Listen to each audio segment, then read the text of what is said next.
한국은행 이창용 총재 결국 기준금리 인하했습니다. 이제 금리가 2%대로 진입했습니다. 표면적으로는 경기 추락을 막으면서 내수를 살리겠다지만 아는 사람은 다 압니다. 건설사, 부동산 살리려고 기득권층들을 위해서 인하를 단행했습니다. 또한 상반기에 5월에 인하 가능성을 열어두고 하반기에 또 인하를 한다고 했습니다. 앞으로 인하가 2번 더 남은 거죠. 미국 연준은 중립금리가 3% 후반대로 예상하고 있고요. 고금리 장기화 기조입니다. 소비가 침체되고 경기 침체 국면인데 한국이 이렇게 금리 인하를 하면 다 해결될까요? 전혀 아니죠. 또 대출받아서 소비하라는 거고 은행들 배부릅니다. 막바지에 최상목 권한대행 그리고 이창용 하는 총재가 미래세대의 자원을 아낌없이 다 끌었습니다. 그리고 마음에 안 들면 니들이 권력 잡던가 하는 총재 하던가 이런 마인드로 지금 하고 있습니다. 실제로도 약간 그런 뉘앙스로 얘기했죠. 렛츠고! 기자가 현 금리 정책이 실패가 아니냐라고 질문을 하니 이창용 하는 총재가 이렇게 대답했습니다. 한번 보시죠. 자꾸 실기했다는 얘기 하지 마시고 더 잘할 수 있으면 그 다음에 한군의 총재 되신 다음에 하시면 좋을 것 같습니다. 잘 안 들렸으니 제가 다시 한번 말씀드리겠습니다. 자꾸 실수했다고 얘기하지 말고 그 다음에 더 잘할 수 있으면 하는 총재 하셔라 이렇게 얘기했습니다. 이게 정말 웃을 일이 아닙니다. 한국에서 정치인 하려면 얼굴에 철판 깔고 혼자만의 세상에 사는 사람들이 해야 되나 봅니다. 절대 현재 금리 인하가 최선이 아니고요. 오히려 호미로 막을 수 있는 걸 나중에는 포크레인으로 막아야 됩니다. 전 국민을 연끌시켜서 부동산에 돈 쏠리게 해놓고 자금 다 묶이게 해놓고 금리를 여기서 또 인하하면서 부동산만 부양하겠다는 거죠. 시중에 돈이 돌아서 막 소비가 살아나나요? 절대 아닙니다. 정말 미래 세대가 걱정이고요. 잘 사는 사람들만 더 잘 살게 해주니 기득권층들은 불만이 없겠지만 모든 정책의 방향성이 그들만을 위해서 움직이면 안 됩니다.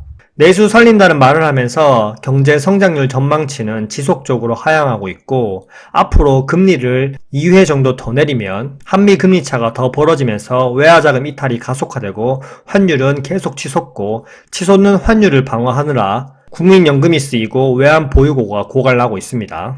정말 깨진 독에 계속 물 붓기 수준이 아니라 이제는 오히려 깨진 독을 더 깨고 있습니다. 내년에 1.8%로 전망치를 올렸지만 절대 아니라고 보고요. 지금 1.5%도 상당히 높은 수치입니다.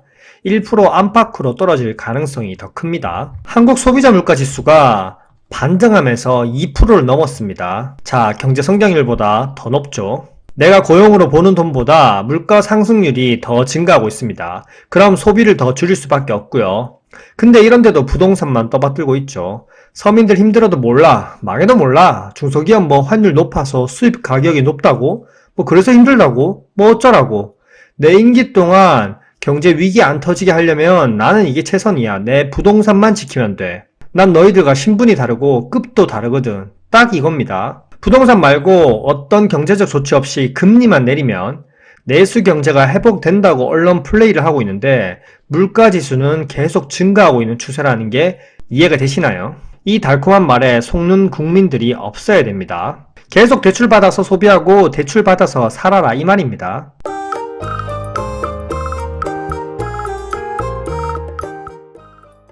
M2 통화량인데요. 시중에 풀린 유동성을 나타내는데 하락하던 M2 통화량이 23년 12월을 기점으로 꾸준하게 반등하면서 증가하고 있습니다. 지금 시기에 절대 증가해야 될 게 아닌데요. 통화량이 4,200조 돌파를 앞두고 있고요. 결국 자산 가격 상승시키겠다는 거죠. 부동산, 오직 부동산. 가격 조정이 나와야 할 부동산을 어떻게 해서든 인공호흡기 달아서 버티게 하고 잘 나가는 강남, 반포 이런 지역만 신고가를 만들고 있습니다. 누구 돈으로요? 국민 세금으로요. 그러면서 언론에서는 부동산 강남 신고가라고 하면서 투기를 종용하고 있죠. 노동 수입이나 사업 수입 이것보다 그냥 아파트 하나 사서 시세 차익 버는 게 더 나으니까 스타트업이나 작은 사업체들은 한숨 쉬면서 망해가고 있고 일하고 싶겠습니까? 그냥 법인으로 풀대출 땡겨서 아파트 하나 사면 되는데요. 수출도 안 되는 콘크리트 구조물로 사람들 의욕을 계속 꺾게 하고 다 같이 으쌰으쌰해서 경제가 성장하는 게 아니라 경제는 추락하는데 중산층, 서민층은 더 추락하고 그 돈들이 모두 부자들과 기득권층들에게 가고 있는 게 현실입니다. 또 하나 더 보면 통화 유통 속도인데요. 통화 유통 속도가 OECD 국가 중에서 1위 수준입니다. 하락하는 속도가요. 역시 어딜 가나 뒤에서 1등 아니면 앞에서 1등 하는 한국. 통화 유통 속도가 살아나야지 내수 경기가 살아나고 있구나 이렇게 생각이 되는데 지금 금리 인하를 작년에 2번 그리고 최근 2월 25일에 한 번 하면서 총 3번 했는데도 통화 유통 속도는 바닥으로 고꾸라지고 있습니다. 모든 영끌한 자금이 부동산에 묶여있고 이자놀이하는 은행이 배부르고 있고요. 극히 일부 기득권층들에게 돈이 다 쏠려가고 있다는 겁니다.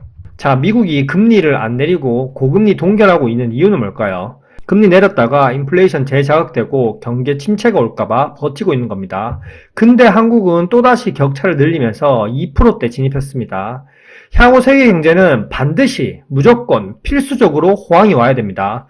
그게 아니면 어떤 위기가 오면 한국은 더 이상 대응할 수가 없습니다. 이게 바로 부동산에 몰빵한 과거 정부 그리고 현 정부 인사들의 정책 때문입니다. 금리 인하하면 당장은 좋을 것 같겠죠. 하지만 자산 가격, 즉 부동산 아파트 가격이 상승하면서 버블 경제가 형성되고 그 다음 고용과 소비가 살아나야 정상인데 한국은 오히려 고용과 소비가 바닥으로 침체되고 있죠. 실물 경제가 받쳐주지 못하고 부동산에 모든 영끌한 자금이 쏠려 있으니까 소비가 줄어들 수밖에요. 자, 메비우스의 띠인데요. 소비가 줄어들면 내수, 기업의 매출이 줄어들고요. 수입 물가가 비싸지면 수입해서 자재를 만드는 내수 기업은 망해가거나 흑자가 날 수 없는 구조가 되니까 다시 또 기업은 구조조정이나 임금 삭감을 또 하게 됩니다. 그러면 또 근로자들이 소비를 줄일 수밖에 없습니다. 결국 돈 버는 사람은 누굽니까? 네, 바로 은행과 기득권층들입니다. 이런 상황에서 정말 말도 안 되는 정책을 또 내고 있죠. 토호제 해제하면서 잠실, 삼성, 대치, 청담동 그리고 그 주변 아파트 가격이 바로 호가가 2억 이상 올랐습니다. 이러면 지방에 있던 돈들이 또다시 서울, 강남 아파트에만 몰리게 되는 현상이 일어나고요. 그러면서 왜 강남만 올라? 내 지역은 왜 안 올라? 이러면서 질투를 자극하게 되고 온통 또 그 이슈에 집중하게 됩니다. 그러면 정작 우리가 집중해야 될 반도체 산업, 조선 산업, AI 산업 이런 것들을 집중할 수 없게 됩니다. 영상 끝에 자세히 설명한 영상 올려놓을 테니 꼭 보시고요. 그리고 또 지방 악성 미분양 3,000호를 LH 자금으로 매입합니다. 임대 예산 3,000억 원을 씁니다.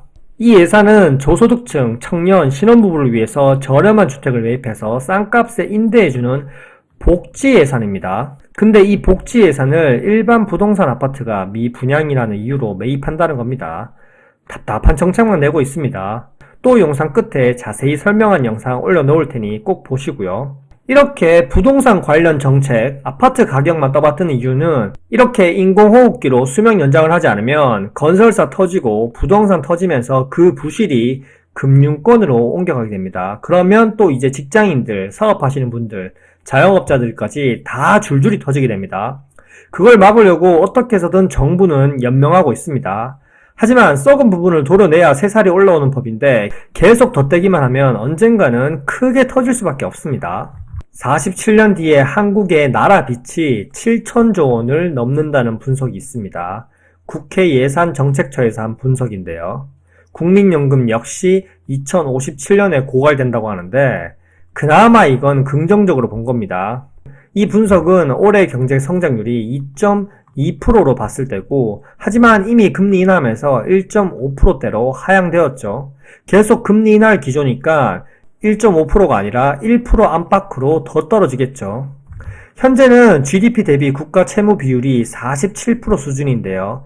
계속 증가하면서 2070년대는 173%가 됩니다. 그리고 2070년대 인구도 3,500만 명 수준이고요. GDP 대비 국가 채무가 빠르게 증가하고 있고 한국 경제 발전은 되지 않고 저출산 고령화에 인구도 계속 줄어들고요. 생산 가능 인구 그리고 소비 가능 인구가 계속 줄어들게 되니 2050년만 지나도 과연 현재 누리고 있는 복지를 누릴 수 있을까요? 그리고 현재 30, 40 세대들은 나중에 연금을 받을 수 없는 나이가 됩니다. 현재 국민연금도 무리한 금리 인하로 인해서 환율 급등을 방어하는 데 쓰이고 있고요. 우리의 노후 자금이 녹아가고 있다는 겁니다. 20, 30년만 지나도 국민 세금은 국가 채무를 갚는 데 써야 됩니다. 젊은 세대들의 미래가 없다는 얘기죠. 지금 정부가 바라는 건 딱 하나입니다. 근본적으로 국가 성장을 원동력을 키워야 했는데 다들 내 집값만 오르면 된다 이런 마인드로 몰빵했고 이게 경제가 호황이면 됩니다. 미국도 고금리 장기화 기조고 현재 세계 무역 질서도 어지럽고요. 경기 침체가 시작되는 타이밍에 이렇게 하면 절대 안 됐습니다. 지금처럼 이렇게 버티는 전략은 무조건 앞으로 세계 경제가 이렇게 호황이 와야 됩니다. 정말 이제 저희 세대가 정신을 똑바로 차리고 더 이상 선동당하지 말고 올바른 정책, 국가 성장을 위한 정책만 보고 뽑아야 됩니다.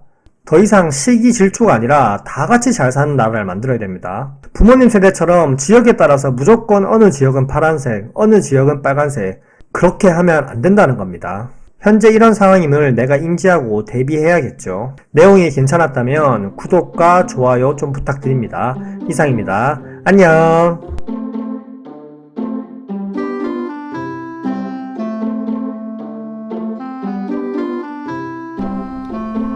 왈